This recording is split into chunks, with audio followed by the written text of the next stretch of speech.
Bonjour à tous et bienvenue sur boursicoté.com pour cette nouvelle analyse technique du CAC 40 en clôture. Nous pouvons constater qu'après une ouverture pourtant haussière, eh bien le CAC 40 a hésité pour osciller dans les mêmes niveaux que la séance précédente en terminant à 5277,88.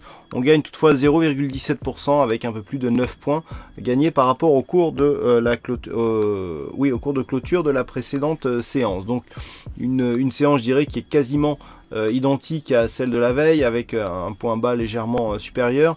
Alors hier je vous indiquais que on avait une forte probabilité de revenir ici avec dans la bande de Bollinger, mais que la forte probabilité n'est pas forte. Je vous prenais l'exemple ici que nous avions eu sur la précédente phase de Hors-Bol où nous avions eu 4 bougies totalement à l'extérieur des bandes de Bollinger, en vous disant que c'est pas parce que c'était rare que ça n'arrivait jamais. Et bien voilà, nous avons une double Hors-Bol donc sur cette configuration. C'est une configuration qui est très rare, mais il ne faut jamais préjuger de configurations futures sur leur simple rareté. Même si c'est rare, eh bien ça peut arriver. Donc une configuration extrême.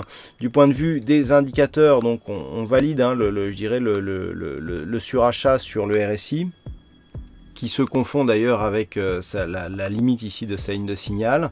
Le stochastique est très proche d'entrer lui aussi dans sa zone de surachat, et du côté du MACD, on est déjà sur une belle amplitude avec ici une forte dynamique haussière. Alors par contre, du point de vue des volumes, on se resserre fortement. On a une nette baisse des volumes ici sur cette séance. On est toutefois légèrement supérieur à la moyenne avec une grosse baisse de la volatilité. Donc on le voit sur les indicateurs. On a ici une configuration surachetée excessive qui commence à prendre forme.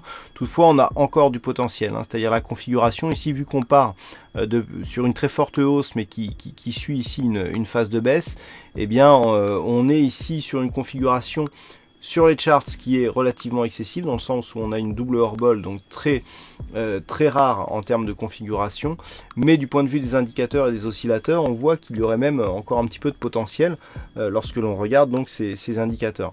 Alors pour demain, eh bien on est quasiment sur une configuration équivalente, à savoir tant que l'écho reste ici sous les 5284 points, eh bien on risque d'avoir ici une phase de stabilisation, voire même une possibilité de consolidation ici sur le support des 5182 points.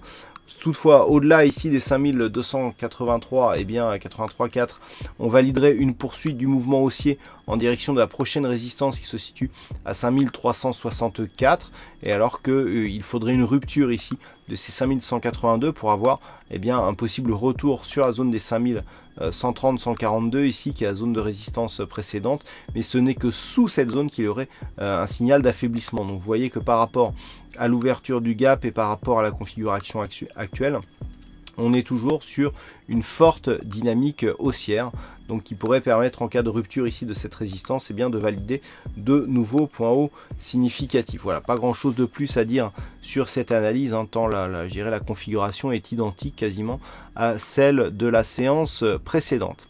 Alors aujourd'hui, il y avait un fixing et c'est la vague qui gagne sur cette session. Bravo à toi la vague. Concernant les statistiques, vous devez bien penser qu'on n'a pas assez d'occurrences pour valider une statistique sur cette configuration au vu de sa rareté. Donc voilà, pas de statistiques non plus pour demain. Voilà, je vous souhaite une bonne soirée, passez de bons trades et on se retrouve dès demain pour d'autres analyses techniques, toujours sur le site boursicoté.com.